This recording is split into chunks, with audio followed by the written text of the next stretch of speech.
चलो आओ देखो यहाँ पे, तो क्वेश्चन देखो यहाँ पे PYQ। सबसे पहला काम क्या करना है, क्वेश्चन देखो हाउ मैनी इंटीजर्स, मतलब कि हाउ मैनी टर्म्स की बात ही कर रहा है वो, है ना, बिटवीन 200 एंड 500, 200 और 500 के बीच में ऐसे कितने नंबर हैं जो 8 से डिविजिबल हो, किससे हो, 8 से डिविजिबल। तो सबसे पहले हमें इसके सीक्वेंस निकालने होंगे ना, बीच में AP। देखो कैसे निकालेंगे,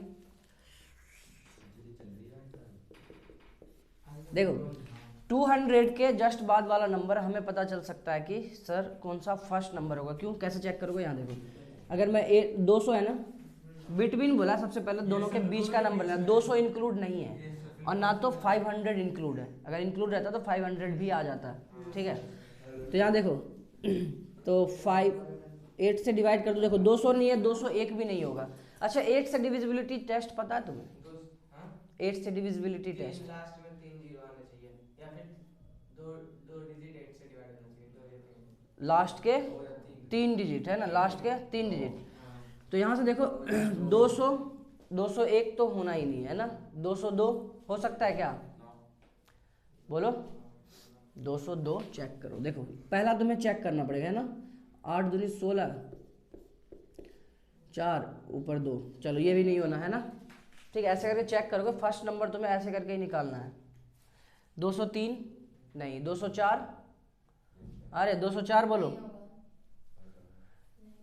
अच्छा तुम्हें यहाँ से ही मैं बता देता हूँ कि यहाँ से भी कैसे निकालेंगे, अगर मैंने डिवाइड कर रहे नहीं आ रहा ना, तो यहाँ से भी पता कर सकते हो। देखो यहाँ पे, तो ये कितना होगा, 8 पंचे 40, ये कितना होगा, 5 40, कितना है 2। अब ध्यान से सुनो, या तो इस 8 आने के लिए 6 इसमें ऐड कर देंगे तो 8 आ जाएगा, है ना।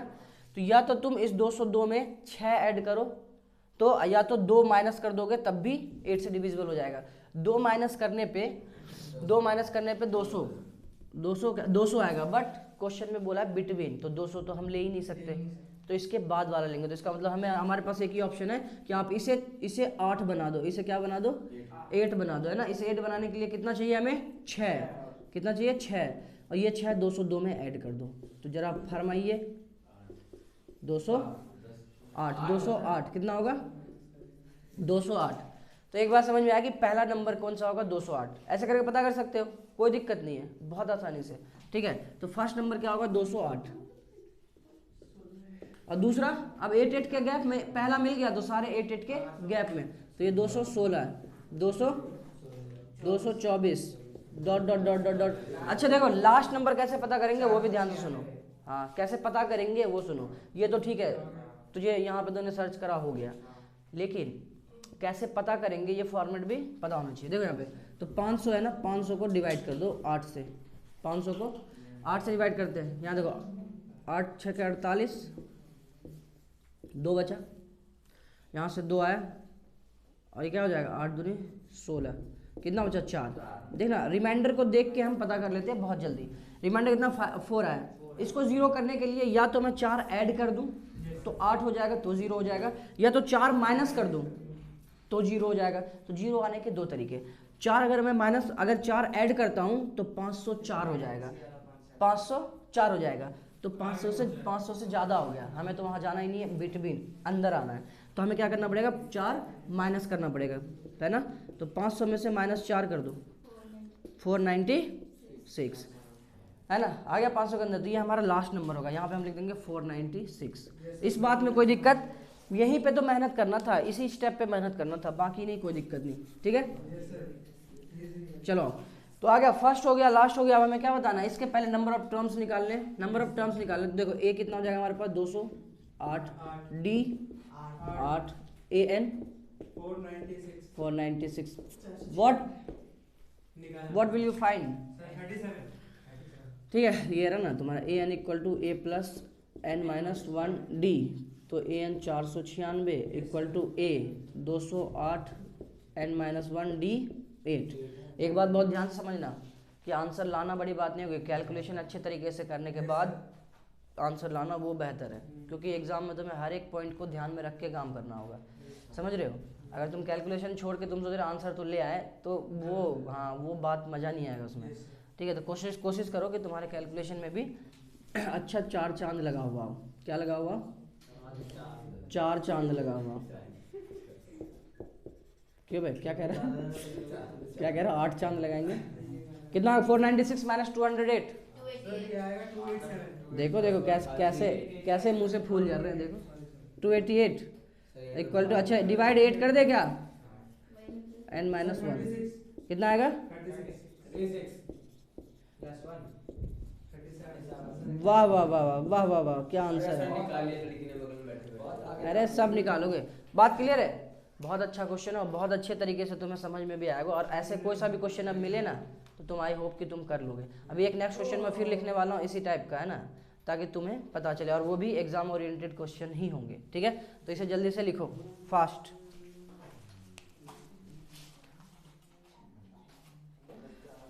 आ जाओ भाई, देखो यहाँ पे, यहाँ देखो, ट्राई तो कर ही लिया होगा।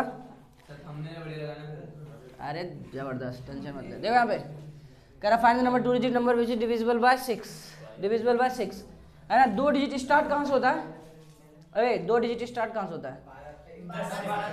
तेरा 12 बन जाएगा यहाँ पे 10 से, है ना, तो 10 तो नहीं होगा 6 से डिविजिबल, 11 भी नहीं 12, तो पहला नंबर कौन सा मिलना हमें?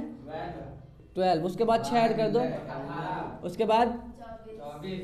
उसके बाद नहीं पूछूंगा। अब बता, दो डिजिट का लास्ट कौन सा है? 99 ना। 2 डिजिट नंबर कितना है? 99। देखो पता कैसे करेंगे उसको सीखो, कोई बड़ी चीज नहीं थी, तुमने बता दिया 96, 99 है ना, ठीक है। मैंने क्या कहा था? 6 से डिवाइड करो, 6 बन जा, ऊपर से 9, 6 6 जा, कितना बचा? 3 बचा ना।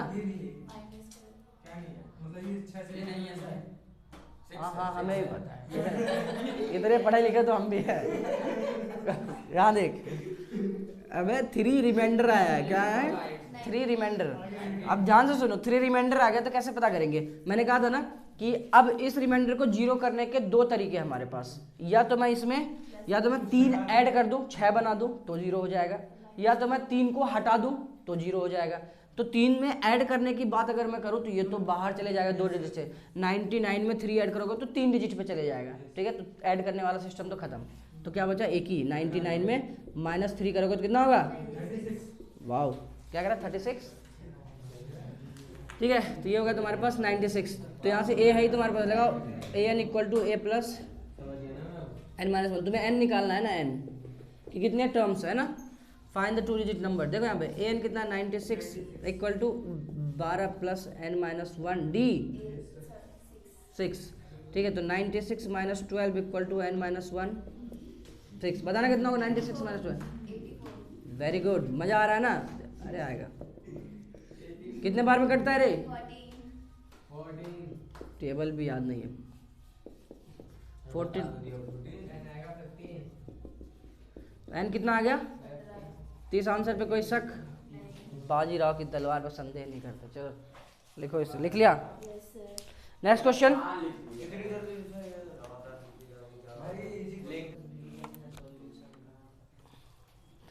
तेरा गाना गाने का मन कर रहा है, तेरा कंफ्यूजन खत्म। आपने माइक वहां लगा के तो हमारी आवाज की रिकॉर्ड होती है इसमें। ए साइलेंट, यहाँ देखो, तेरा क्वेश्चन पता नहीं है। यहाँ देखो, कह रहा कि विच टर्म ऑफ एपी। अच्छा एक बात से पता चल रहा है विच टर्म ऑफ एपी बोलने का मतलब कि क्या हमें चाहता है हमसे, ये एन चाहता है। क्या चाहता है? एन, यही तो वर्ड टू वर्ड चीज़ों को समझो। एपी तुम्हारे पास है ही, तो हम अगर एपी से फाइंड करें तो ए हमारे पास 3 है, डी हमारे पास 11 और कुछ नहीं। चलो ठीक है। कह रहा 36 will be 99 more than 25 term. देखो ध्यान से, अकॉर्डिंग टू क्वेश्चन पे बात करें पहले, कि इसने कुछ अपनी कहानी बना दी है। अपनी कहानी क्या बनाई है कि विच टर्म, हम पहले लेट कर लेते हैं यहाँ से, है ना, कि लेट यहाँ कर लेना, ऊपर इधर बीच में है ना, let nth term of AP required. मान लो कि nth टर्म जो है वो रिक्वायर्ड है, nth टर्म है ना, तो n हमें निकालना था।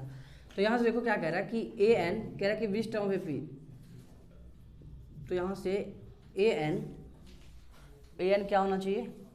Will be. मैंने कहा हमेशा से हेल्पिंग वर्ब को इक्वल टू को ट्रीट करो, है ना, इक्वल टू कह रहा कि 99 more than 25th term, 25th term से 99 मोर, यही तो बना इक्वेशन, इक्वेशन तो यही बना। यहाँ से अगर मैं बोलूँ कि a plus n minus 1d n की जगह, और यहाँ से a प्लस 24d और प्लस 99, कोई दिक्कत है क्या इसमें? कोई दिक्कत नहीं होनी चाहिए। अब क्योंकि a दोनों के लिए तो a सेम ही है, क्योंकि इसी का बात है, तो a को तुम उड़ा सकते हो, कोई दिक्कत नहीं है। तो यहाँ से n माइनस 1 d की जगह क्या रखोगे 11 इक्वल टू 24 मल्टीप्लाई 11 प्लस 99। बोलो, तो यहाँ देखो कैलकुलेशन, मैंने बार बार कहा एक बात कि कैलकुलेशन पे ध्यान रखना चाहिए। 11 है ना ये, इक्वल टू मल्टीप्लाई करने मत लग जाना, ध्यान से समझो, है ना। मल्टीप्लाई करोगे तो फिर थोड़ा सा क्या फ़ायदा रहा तुम्हारे कैलकुलेशन में इतनी मेहनत करने का, अगर तुम मल्टीप्लाई करके जा रहे हो। 11 लो कॉमन, यहाँ से 24 प्लस 9 बचेगा। बोलो, देख रहे हो कितना इजी होगा कैलकुलेशन को, तुम अगर थोड़ा सा 11 से 11 को काट दो तो n माइनस 1 इक्वल टू 24 9 तो कोई बता देगा 33, तो n इक्वल टू 34। देख पा रहे हो? अरे अगर तुम मल्टीप्लाई करते ना, तुम्हें पहले मल्टीप्लाई करके लिखना पड़ता, फिर तुम्हें कैंसिल भी करना पड़ता, फिर तुम्हें सोचना पड़ता है किससे काटे, और काटने में मिस्टेक कर दिया तो आंसर खत्म। ठीक है, हाँ, तो चलते हैं नेक्स्ट क्वेश्चन की तरफ। दमदार, धमाकेदार, धुआंधार, हवादार। आओ तुम्हें जादूगर बनाता हूँ। देखो यहाँ पे कह रहे हैं the fourth term of AP is 0। तो पहली बात तो इसने साफ साफ शब्दों में कह दी है, जो कि तुम भी इस बात को समझ रहे हो कि फोर्थ टर्म मतलब कि अगर तुम लोग बोलो तो A4 इज 0। अगर थोड़ा सा और इस बात को समझो तो A प्लस 3D 0। बोलो हाँ, कोई दिक्कत इसमें? चलो आगे बढ़े। कह रहा है कि prove that 25th term, 25th term, तो ऐसा करते हैं ना कि 25th टर्म भी निकाल लेते हैं, है ना।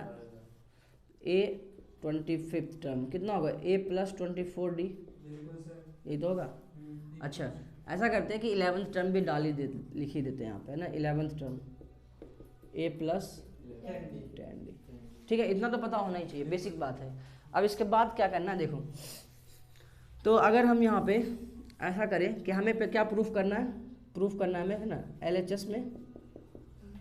LHS में A 25th दिया हुआ है ना। कह रहा है कि 25th term of AP is 3 times it's 11th term. तो 25th टर्म ऑफ AP हम क्या लिख पा रहे हैं, A प्लस 24D। ये बात क्लियर है सबको? अच्छा देखो यहाँ पे A प्लस, अगर तुम बोलो यहाँ 3D लिख दूँ मैं, और प्लस 21D लिख दूँ, तो कोई दिक्कत है क्या? सोच के बताओ, ऐसे नहीं, तुम्हें लगना चाहिए कि सर ने कुछ कराया है, कुछ बेहतर तरीके से दिखाया है। सही है सर। 21 में 3 ऐड करोगे तो कितना आएगा? 24 ही आएगा, ठीक है। अच्छा, इसका करने का वजह क्या था? इसकी वजह हमारे पास क्या थी कि A प्लस 3D 0 डाल सकता हूँ मैं। यूज़ करना है भाई, चीज़ें मिला है तो इस्तेमाल करो, नहीं कर रहे हो तो वो तुम्हारी गलती। तो ये 0 हो जाएगा प्लस 21D, तो बात समझ में आया कि ये 21D ही है ना। अच्छा 21D, एक बात बताओ ज़रा, 21 को हम लिख सकते हैं कि 3 मल्टीप्लाई 7D, लिख सकते हैं कि नहीं? बोलो, 7 21। अब देखो यहाँ पे, तो यहाँ पे क्या बोला है, बोला क्या है, मैं इसी में डायरेक्ट इसी फॉर्मूले में लाने की कोशिश में लगा हूँ। 3 times it's 11th term, 3 times तो ले आया हूँ, है ना। इसको 11th टर्म बनाना है। अब ध्यान से सुनना, बहुत ध्यान से सुनना। यहाँ देखो A11 को अगर तुम लोग इस बात की नाराज़गी ना दिखाओ तो मैं यहाँ पे लिख दूँ कि A plus 3D plus 7D लिखूँ। अरे बोलो, इसमें अगर कोई दिक्कत नहीं तो आगे बढ़ेंगे हम। मैंने क्या चीज़ करा, A प्लस 10D को एक्सटेंड करा, इसे ब्रेक करा, 7 3 10, ठीक है। तो A11 इक्वल टू, ये देखो कौन आया, A प्लस 3D 0 आया, कौन आया 0, और 0 प्लस 7D, तो A11 किसके बराबर हो गया 7D। देख रहे हो विनोद, यहाँ देखो, ठीक है। तो इतने आसानी से अच्छे तरीके से कैलकुलेशन इसका सेटअप किया गया है। देखो 11th, अब तुम्हें क्या होगा 3 मल्टीप्लाई, अरे 7D की जगह मैं A11 नहीं लिखूँ क्या? लिखूंगा कि नहीं? फ्रॉम 2 लिख देना ज़्यादा, अगर अच्छा तुम्हें लगे। समझ पा रहे हो? तो आ गया ना, अरे आ तो गया कि A25 जो है वो 3 टाइम्स A11 के बराबर है। तो क्वेश्चन का तो मजाक बना दिया हमने, ये तो प्रैंक हो गया। क्वेश्चन का तो मजाक बना दिया हमने है ना कि निकालेगा, बनाएगा कि निकालेगा कह रहा कि विच टर्म ऑफ AP, इसका मतलब साफ साफ चिल्ला के कह रहा कि n निकाल दो आप, ठीक है। जहाँ पे A आपके पास ये रहा 3 और D 12, ठीक है, कोई दिक्कत नहीं यहाँ तक। चलो अब अकॉर्डिंग टू क्वेश्चन, ध्रुव आप यहाँ देखिए, यहाँ देखो तो क्या कहा क्वेश्चन में कि विच टर्म मतलब AN इक्वल टू, है ना, विल बी, फिर से मैं याद दिला रहा हूँ, विल बी मतलब equal to 120 more than is 21st term, 21st plus 120। देखो A प्लस n-1D, ठीक है, ये क्या हो जाएगा A plus 20D plus 120। A से एक काट दो क्योंकि एक ही AP का है, दोनों सेम ही होगा, 3 3 ही होगा, उड़ा दो, ठीक है। तो ये n माइनस इंटू D की value 12 equal to 20 multiply 12 plus 120। फिर से एक बात ध्यान रखना है, डोंट ट्राई टू मल्टीप्लाई नहीं करना, ठीक है। कैलकुलेशन को सेफ कॉमन लो, अगर जहाँ ज़रूरत है लो, तुम्हारा टाइम बचाएगा और तुम्हारा टाइम ही इम्पोर्टेंट होगा। 12 कॉमन ले लो, 12 कॉमन लो, 12 कॉमन, ये 20 प्लस यहाँ बच जाएगा 10, अरे अब होगा ना 10, ये रहा, देखो ये 12 से 12 n-1 इक्वल टू 30, तो n इक्वल टू 30 31, है ना। किसने ऐसे किया वो बताओ मुझे, ऐसे किसने किया है? Very good.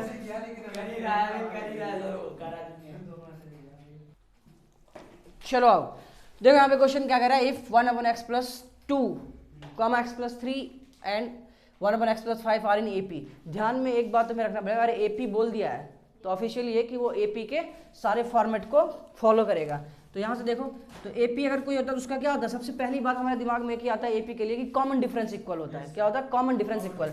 कॉमन डिफरेंस क्या? इनके बीच का डिफरेंस और इनके बीच का डिफरेंस, दोनों क्या होगा? इक्वल। तो मैं यहाँ से लिख दूँ 1/x प्लस 3, यहाँ देखो 1/x plus 2 equal to 1/x plus 5, और ये माइनस 1/x प्लस 3, यही तो होगा। इसमें कोई दिक्कत है किसी को? कोई परेशानी नहीं। चलो इसको सॉल्व करते हैं। अगर मैं एलसीएम लूँ तो ये आ जाएगा x प्लस 2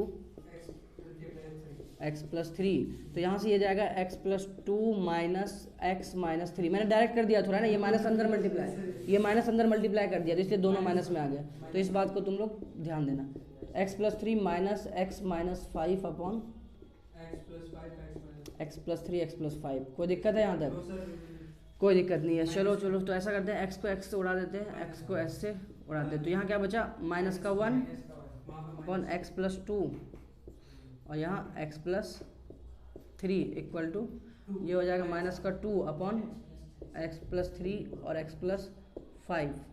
ठीक है, अब देखो मल्टीप्लाई में x प्लस 3 को हटा ही दो, x प्लस 3 को हटा दिया तो क्रॉस मल्टीप्लाई करेंगे तो माइनस का 1 और ब्रैकेट में x plus 5 equal to minus का 2 और ये x प्लस 2।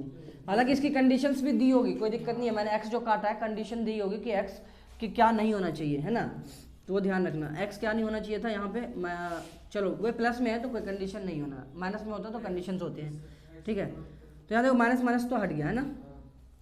तो देखो यहाँ पे x plus 5 equal to 2x plus 4, तो यहाँ से आ जाएगा 5 minus 4 equal to 2x minus x, तो 1 इक्वल टू x। तो x की वैल्यू क्या आई?